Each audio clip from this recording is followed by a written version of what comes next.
பருவமழை காரணமாக கோவை மாவட்டம் முழுவதும் காய்ச்சல் பாதிப்பு அதிகரித்து வருகிறது. அரசு மருத்துவமனையில் 97 பேர் காய்ச்சல் பாதிப்பால் அனுமதிக்கப்பட்டிருக்கிறார்கள்.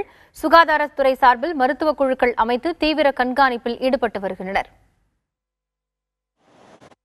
தென்மேற்கு பருவமழை கேரளாவில் தீவிரமடைந்துள்ளதன் காரணமாக கேரள மாநிலத்தை ஒட்டியுள்ள கோவையிலும் பல்வேறு பகுதிகளில் காய்ச்சல் பரவி வருகிறது. இதனால் கோவை அரசு மருத்துவக் கல்லூரி மருத்துவமனையில் டெங்கு காய்ச்சலால் பாதிக்கப்பட்டு 4 பேர் அனுமதிக்கப்பட்டிருக்கிறார்கள். அதேபோல சாதாரண காய்ச்சல் காரணமாக 97 பேர் அனுமதிக்கப்பட்டுள்ளனர். திருநெல்வேலி, கோயம்புத்தூர் 2 இடத்துல தான் ஃபீவர் கேசஸ் நிறையா இருக்குது. மோரோவர் அதில் டெங்கு பாசிட்டிவும் இருக்குது. லக்கிலி இன்னும் நமக்கு ஸ்வைன் ஃப்ளூவோ அந்த மாதிரி எதுவும் இல்லை இதுவரை இந்த வருஷம்.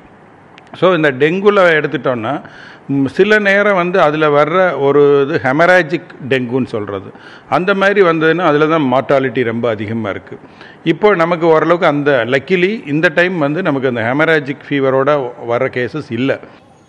கோவையை அடுத்த ஆர்எஸ்புரம் பகுதியைச் சேர்ந்த விதுன் என்ற 4 வயது சிறுவன் காய்ச்சல் காரணமாக கோவையில் உள்ள தனியார் மருத்துவமனையில் அனுமதிக்கப்பட்டிருந்தார்.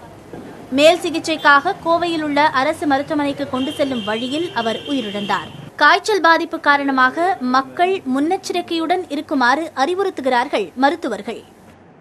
ஈஜிப்டி மஸ்கிட்டோ நல்ல தண்ணியில் தான் வரும். அதனால தான் எங்கேயும் ஸ்டாக்னன்ட் வாட்டர், கிளியர் வாட்டர் இருக்கக்கூடாது அப்படின்னு நிறைய பேர் சொல்லுவாங்க. எங்கள் வீட்டு பக்கத்தில் ட்ரைனேஜ் ஓடுது, சாக்கடை இருக்குது, தேங்கி இருக்குது. இதில் நல்ல தண்ணியில் தான் இந்த கொசு இருக்கும். மோரோவர் இந்த கொசு டே டைமில் தான் பைட் பண்ணுது.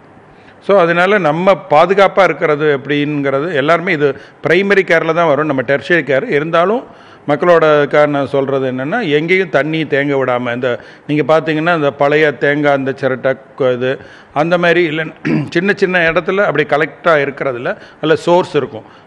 காய்ச்சல் பாதிப்பு அதிகமாகாமல் தடுக்க மருத்துவ குழுக்கள் அமைக்கப்பட்டு பரிசோதனை மேற்கொண்டு வருவதாக சுகாதாரத்துறை அதிகாரிகள் தெரிவித்திருக்கிறார்கள். டெங்குவால் பாதிக்கப்பட்டவர்கள் வசிக்கும் பகுதிக்கு சென்று அங்கு காய்ச்சல் பரவாமல் தடுக்கும் நடவடிக்கைகளிலும் மாவட்ட நிர்வாகம் ஈடுபட்டிருக்கிறது. காய்ச்சல் பாதிப்பு இருந்தால் சுய மருத்துவம் மேற்கொள்ளாமல் உடனடியாக மருத்துவரை அணுகி அதற்கான தகுந்த சிகிச்சையை மேற்கொள்ள வேண்டும் என்பதே மருத்துவர்களின் அறிவுரையாக உள்ளது.